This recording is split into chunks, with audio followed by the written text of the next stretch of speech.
자, 이러한 이제 결과 아직 출구조사이긴 합니다만 이게 어느 정도 그래도 이 흐름이 굳어질 터인데 네. 윤석열 정권 대통령과 한동훈 위원장 어떻게 변할까요? 저는 한동훈 위원장 아플 것 같고요. 아플 거다. 네, 네, 아플 것 이미 같고. 어젯밤부터 지금 탈진해가지고. 상태. 네, 탈진해서 네. 이제 좀 아플 것 같고 네. 윤석열 대통령은 안 믿을 것 같아요. 아, 이건 잘못된 것이다. 네. 그리고 국민이 잘못한 거다. 네, 국민이 잘못한 것 판단한 것이다. 혹은 일부에서 뭐 개표 결과를 조작 뭐 이런 식으로 가지 않을까. 이 현상을 받아들이기가 힘들 거다. 네, 저는 안 받아들일 거라고 생각합니다. 그렇다면은 변화도 없을 거라는 얘긴데. 네, 그래서 야무지게 네. 국민들이 주는 의석수가 180석이면 그 180석을 가지고 네. 200석이면 200석을 가지고 국회가 할 수 있는 네. 그런 모든 일을 해야 된다고 생각합니다. 단일 네. 대우로 흔들림 없이. 그래요. 자, 근데 이제 우리가 많은 전문가들과 얘기가 있었습니다. 보수가 막판에 결집을 할 수도 있는데 그 강도가 어떨까? 근데 지금 보면은 결집이 제대로 안 된 것 같아요. 제가 이것도 네. 저는 미리 알고 있었어요. 네. 뭐냐면 제가 미장원을 여성들은 미장원을 네. 가잖아요. 네, 네, 네. 그 미장원 원장님들이 네. 그 분위기를 잘 아세요. 그런데 제가 미장원에 갈 때마다 네. 한 3월부터 네. 이런 얘기를 많이 들었어요. 제 주변에 누가 보수적인 사람이 있는데 이번 선거 안 하려고 해. 아. 네, 그리고 그 음. 김건희 여사의 괴이한 행태에 대하여 네. 우리만 이상하게 생각하는 게 아니라 보수 유권자들도 똑같이 생각합니다. 다만 그걸 옹호하고 싶은데 옹호할 거리가 없는 네. 그런 거예요. 그래서 그 미장원의 원장님들이 저한테 이번에는 좀 보수 쪽이 투표율이 낮을 것 같아요. 이런 얘기를 계속 해오셨고 제 지지율을 보더라도 네. 제가 점점 지지율이 올라갔고 네. 이제 아까 이광재 후보 얘기했지만 초기에는 이광재 의원이 지는 게임이었잖아요. 그렇죠. 근데 네. 시간이 지나고 깜깜이 기간에 당내에서 계속 경조사를 했어요. 격전지들은 어떤 데는 3번, 네. 어떤 데는 7번씩. 그랬을 때 이광재 후보는 지금 지지율 격차가 10%가 나는 건 아니지만 점점 조금씩 벌어지는 추세였습니다. 네. 네. 네, 그래서 제 경우도 점점 지지율이 벌어졌어요. 그러니까 이번에 선거의 특징 중에 하나가 이제 국힘과 민주당이 지역구 차원에서는 1대1 대결 구도가 명확히 있었고, 네. 그죠? 네. 그리고 선거 지도부를 봐도 민주당은 공천 과정에서는 잡음이 있었지만 논란이 있었지만 어느 순간부터 굉장히 일치단결해서 안정됐죠. 이게 했어요. 근데 네. 우리가 그때 경선 결과 나올 때 제가 또 출연했었잖아요. 네, 맞아요. 그때 똑같은 말씀을 우리가 나눴어요. 네. 중앙 언론은 이걸 무슨 뭐 비명 행사 이렇게 말하지만 네. 우리들이 보기엔 공천 혁명이다 이거. 이렇게 민주당 공천에서 사실은 이해찬 대표도 3선을 이렇게 무자비하게 3선 이상을 네. 개혁적인 관점에서 쳐낸 적 없으세요. 자연스럽게 그만두는 사람들을 네. 정리하셨거든요. 근데 이번에 이재명 대표는 그냥 룰에 따라서 해버린 거예요. 안 봐주고 아무도. 그래서 그러니까 이재명 대표가 주도하는 이른바 공천 혁명 네. 그것이 결과적으로 이제 먹힌 거죠. 그리고 지역구에 나온 인물을 보면 민주당 사람들이 되게 신선하고 참신한 사람들이 많았어요. 그리고 그 관리를 할 때도 네. 예를 들면 정말 가슴 아프게 생각하는 정봉주 의원 네. 그냥 가차없이 정리를 해버립니다. 대의를 위해서. 네, 네. 그럼 또 민주당 후보들은 그걸 받아들여요. 조수진 변호사도 그렇고. 네. 근데 조수진 변호사를 잘랐으면 국힘 쪽에도 잘라야 될 사람 많거든요. 네. 똑같은 건보다 더 심한 건을 변호한 사람들도 있는데 네. 그쪽은 안 자르잖아요. 그래서 그 공천 과정에서 드러난 단호함이 네.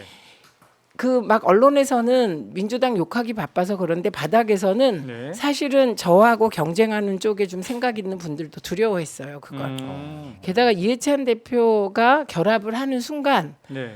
이제 김부겸 그러니까 공동위원장이 약간 중도 쪽을 담당하는 그런 이미지, 이해찬 대표가 사실은 굉장히 개혁적 이미지잖아요. 네. 네. 그리고 이재명 대표의 요새 메시지를 보면 참 이런 말 하지 말라고 하지만 네. 이번에 조국 대표와 이재명 대표 메시지를 보면 저는 정말 옛날에 DJ와 YS가 경쟁하던 시기에 그 멋진 양자구도 뭐 그런 네. 느낌이 좀 들어서 뭐 하여튼 이번에는 이게 의도하건 의도하지 않았건 네. 저는 조국 대표의 등장이 네. 이 선거의 가장 큰 변곡점이라고 보는 사람이거든요. 판 자체를 흔들게 됐다. 흔들었어요. 판을 흔들었어요. 근데 음. 뭐 예를 들면 뭐 이종섭 건이라든가 황상무 건이라든가 뭐 파 건이라든가 이런 네, 거는 네. 판은 감각을 자극해서 음. 정신을 번쩍 들게 하는 거예요. 네, 감정을. 네. 그런데 조국의 등장은 이 판 자체가 네. 윤석열, 김건희 이 기괴한 정권 심판이고 나라 바로 세우는 거라는 걸 그냥 판을 흔들면서 그래요. 등장해서 가장 큰 변곡점이 조국의 등장이라고 네. 생각해요. 근데 이제 그 전에 보면 지금 판을 보면은 선거일이 다가올수록 민주당 지지 세력, 조국혁신당 지지 세력, 이 야권 세력들은 정권 심판이라는 여기 하나로 모였고 네. 반대로 저쪽 보수를 보면은 여기는 분열이 돼 가더라고요. 그래서 심지어 그렇죠. 이제 언론 출신이니까 조갑재 씨라고 네, 아시죠? 네. 조갑재 정규재. TV에서 어제 조갑재 씨가 네. 보수의 분열상을 자기 입으로 다 이게 방송을 했어요. 댓글을 소개하면서 그 중에 하나가 이제 내가 70평생 민주당을 찍다니 오.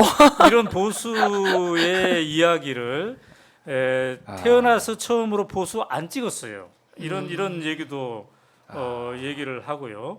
윤석열 진짜 밉습니다. 이런 얘기 절대 국민의힘 안 찍습니다. 네. 이 정부가 하는 것마다 가슴이 철렁 내려앉아요. 아무것도 하지 않는 것이 나라가 사는 것이 아닌가 합니다.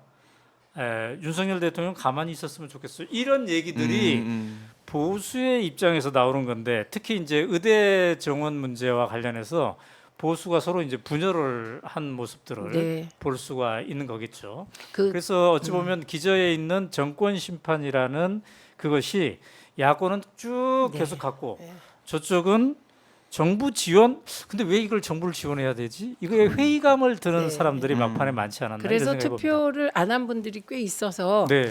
이제 저희가 투표율이 우리가 70% 될 줄 알았는데 이제 66% 7%에서 머물렀잖아요. 네, 네, 네. 이걸 놓고 많은 분들이 막 걱정을 하셔서 제가 이제 드디어 음. 제가 경험한 얘기들을 해드리면서 네. 이거는 보수의 일부가 투표를 포기하는 거여서 우리에게 결코 불리하지 않다 이렇게 말씀드렸고 놀라운 거는 네. 지금 저 보수 댓글과 조국 대표가 얘기하는 게 똑같다는 거예요. 네. 조국 대표가 대통령이 차라리 그런 얘기했어요. 아무것도 하지 않는 게 낫다던가 뭐 네. 이런 얘기했거든요. 그러니까 똑같이 만나는 거예요. 네. 그러니까 이게 상식이라는 것 같아요. 그래요. 근데 이제 경기도에서 출마하셨으니까 네, 네. 남양주이긴 한데 포천 얘기를 해보면 여기 그 아까 출구조사가 박윤국 네. 민주당이 52.3이 나왔고 네. 김용태 국민의힘이 46.5가 나왔어요. 이게 오차범위 경계선인 것 같긴 한데 네. 제 질문은 선거 막판에 말이죠. 네. 이재명 대표가 여기까지 가더라고. 그러니까 여기는 원래 그 보수세가 강한 데잖아요. 네. 여기까지 가는 걸 보면서 야 이재명 대표가 이 판을 크게 먹으려고 하는 게 아닌가? 맞아요. 여기도 가능성이 있다고 본 거 아닌가 이랬는데 옆 동네 얘기도 하니까 그 사람 어떻게 느꼈어요? 그분은 왜 가시냐면 가능성이 있는 분이에요. 박웅규 후보가 포천 시장했어요. 네. 그리고 이분이 출신 자체가 군인 출신이신 걸로 알아요. 그리고 사람이 군인 출신인데 네. 만나면 호감을 주는 사람. 아. 그리고 포천시장 할 때 일을 잘해서 음. 되게 좋아하는 사람 있잖아요. 네. 이 사람이 좋은 거예요. 아. 예, 그래서 여기는 일찍이 민주당 내에서는 네. 이길 수 있겠다. 음. 집중 지원 지역으로 찍었던데요. 네. 자 지금 여러분 화면에서는 지금 오마이뉴스가 예. 출구 조사를 한눈에 볼 수 있도록 이렇게 해놓은 겁니다. 자 경기 용인갑으로 저 그림에서 가볼까요? 용인갑 왜냐하면은 이원모 국민의힘에서 이원모 비서관이죠 인사비서관이었나요? 이게 나온 거고 이상식. 더불어민주당에서는 이상식이 나온 건데 여기서 54.4 대 40.1. 야 여기도 그러니까 14% 차이가 나는 거예요.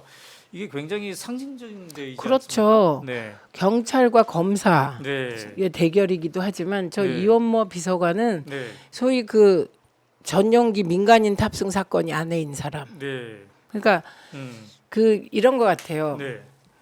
대통령의 비서관 중에도 문제가 많은 사람들은 그 사람이 단지 대통령의 비서관이라서 문제 있는 게 아니라 네. 그 사람 자체가 문제가 많은 걸 국민들이 소상히 알고 계시는 거예요. 네. 그래서 사실은 이상식 우리 후보가 뭐 네. 그렇게 이원모 후보에 비해서 이름이 나거나 그런 사람도 아니에요. 네. 예, 그러니까 심판하는 거예요. 네. 자, 그리고 그 옆 동네 의정부 갑으로 한번 가보면은요. 여기도 이제 우리 박지혜 민주당의 신인이지 않습니까? 예, 신인 변호사 예, 예. 영입 이제 1호죠. 그다음에 전희경 43.2, 박지혜 55.8. 여기도 오차 범위가 훨씬 넘는 거죠. 이런 건데. 7.4라고 아까 얘기하던데, 네. 그러니까 8% 정도인데. 여기가 이제 문희상 의원의 네. 아들이 이 경선전에서 함께 도전했던가요? 네, 네. 경선에서 박지혜 후보가 이겼습니다. 근데 저 경우도 네. 이게 이재명 대표가 일하는 스타일을 보면 되게 이제 그 영입을 하면 여성들은 특히 그냥 네. 주지 않습니까, 공천을? 네. 네. 근데 그냥 경선을 다 붙여요. 음, 그래서 경선에서 이기니까 어떤 효과가 있냐? 네. 단단해지는 거예요. 아, 그래요. 한번 해보니까. 내부 경선이 더 치열하거든요. 그래서 아마 본선할 때 되게 도움이 됐을 것 같고 네. 전희경 씨는 보수 여전사잖아요. 네. 제가 보기엔 극우적인데 저 극우적인 보수 여전사는 사실은 네. 이렇게 얘기해 보면 정말 극우적이라고 저는 느꼈거든요. 음, 그래서 저 지역은 저는 좀 관심 있게 봤어요. 네. 그런데 처음에 지지율 차이가 그렇게 막 안 나다가 막판 가니까 점점 벌어져서 네. 예, 저는 극우적인 성향의 그 정치인들은 네. 좀 정치를 안 했으면 좋겠다고 개인적으로 생각해요. 예. 자, 수원정 가볼까요? 그 아, 김준혁, 예. 이수정 예. 그 이제 논란 보도가 많이 쏟아지죠. 조중동으로부터 정말 네, 네. 조중동뿐입니까? KBS 방송 등에서 엄청나게 많이 쏟았던 김준혁과 이수정, 대파 이수정의 대결인데 여기도 오차범위 밖에서 출구조사가 네, 나왔습니다. 네. 이제 최민희 의원은 선거를 많이 치러봐서 그렇겠지만 네. 출구조사에서 이 정도 표차가 나온 거는 상당히 김준혁 승리로 굳어질 가능성이 많다는 유력하죠. 왜냐하면 네. 오차범위 바뀌니까. 거죠? 네. 그런데 김준혁 교수가 뭐 네. 말을 좀 더 품위 있게 뭐 다 했으면 좋았겠죠. 그런데 네. 저게 주로 옛날 일들 끄집어내는 거고 그 이수정 후보의 발언에 한계가 875원이다. 이 발언은 현실의 얘기이기 네. 때문에 훨씬 그런데 더 이제 예. 여기